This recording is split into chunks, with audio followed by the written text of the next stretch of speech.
All right, let's talk about one of the most incredible, most mind-bending, and maybe one of the saddest projects in the history of science. We're talking about a gigantic tower on Long Island that literally promised to change the world as we know it. No, really, stop and think about that for a second. What if you had unlimited power? Just available to anyone, anywhere on the globe, for free. It sounds like something straight out of a movie, right? But over a century ago, one of the greatest minds to ever live was this close to making it real. And that mind, of course, belonged to Nikola Tesla. Now, this guy wasn't just some dreamer with a crazy idea. By the turn of the 20th century, Tesla was an absolute rock star of invention. He was a true futurist who looked at the invisible forces all around us and saw a toolbox just waiting to be opened. And believe me, people took him seriously for a good reason. He'd already given us alternating current, or AC, the system that powers pretty much everything you're using right now. He invented the Tesla coil. He even went head-to-head with Thomas Edison in the famous War of the Currents, and won.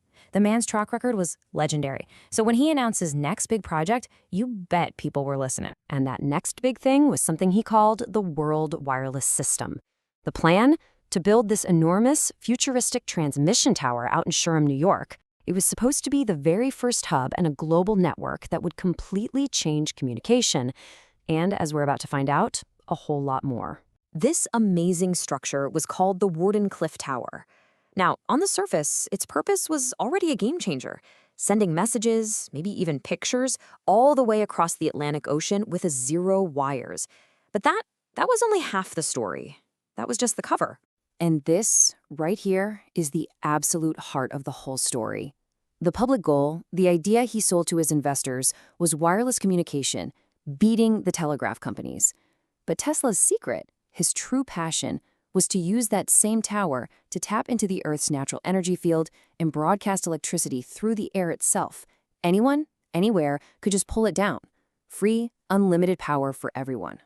Of course, a project this huge, this revolutionary, couldn't be built by one man alone. Tesla's dream was going to depend on the support of one of the richest men on the planet, and it was about to be threatened by a brilliant competitor in a nail-biting race against time. So let's meet the main players in this drama. First, you've got Tesla, the visionary genius. Then there's J.P. Morgan, the titan of finance, the guy with the money. And finally, you have Guglielmo Marconi, another super smart inventor who was working on a similar idea, though let's just say his was a lot less ambitious. So the race is on in 1901. Construction starts, the tower is rising from the ground, the dream is taking shape.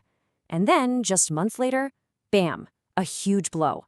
Tesla's rival, Marconi, manages to send a tiny little signal, just the letter S in Morse code, across the Atlantic. It was nothing compared to what Tesla was building. But here's the thing. It worked. And in an instant, the entire game changed. And this is the moment where Tesla's incredible humanitarian dream runs headfirst into the cold, hard brick wall of capitalism. It's a collision that was probably inevitable from the very beginning. Why? Well, you got to put yourself in J.P. Morgan's shoes. Marconi just proved that the public goal, sending messages wirelessly, could be done way cheaper and way simpler. From a purely business point of view, why keep pouring money into Tesla's gigantic, expensive, and super complex project when a competitor just proved there was an easier way? This is the moment everything crumbles. Tesla, getting desperate for more cash, finally spills the beans about the full scope of his plan. The whole free wireless energy for all part. And this is when Morgan has his light bulb moment. He reportedly looked at Tesla and asked this one killer question. It wasn't about the science, it wasn't about changing the world, it was about the bottom line. I mean, the conflict couldn't be clearer. Tesla saw energy as something fundamental, like the air we breathe, that should be available to everyone to lift up all of humanity. Morgan, on the other hand, saw energy as a product, something you could own, control, and most importantly, sell for a profit.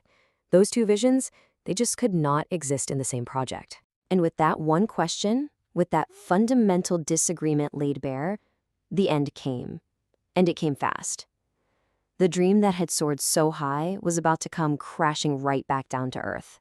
And I mean that literally. It was like a set of dominoes. First, Morgan realizes there's no way to profit from free energy, so he pulls all his funding. Then, because Morgan's name is off the project, no other investor on Wall Street will dare touch it. The project is completely stranded, and Tesla is left totally heartbroken and financially ruined. For years, the massive tower just stood there, this silent, rusting monument to a future we never got. Then, finally, in 1917, the final nail in the coffin. It was torn down, and the metal was sold for scrap just to help pay off some of Tesla's debts. Just a tragic, heartbreaking end to such a revolutionary idea. But here's the thing. A story like this, a dream this big, it doesn't really end there, does it? The idea behind Wardenclyffe, what it all stood for, it still fascinates us, it haunts us, and it makes us ask one of history's biggest and most tantalizing questions. What if? Just try to imagine what our world would be like today if he'd pulled it off. Would we have avoided the great wars of the 20th century, so many of which were fought over oil and energy? Would we have a cleaner planet, a more equal world, with no such thing as energy poverty? We'll never know for sure, but it is absolutely staggering to think about. And that brings us right back to today. We have incredible wireless communication in our pockets, something Tesla absolutely dreamed of. But his biggest vision, his true dream of free, wireless energy for everyone, well, that's still just a dream. And it leaves us with one last question to chew on.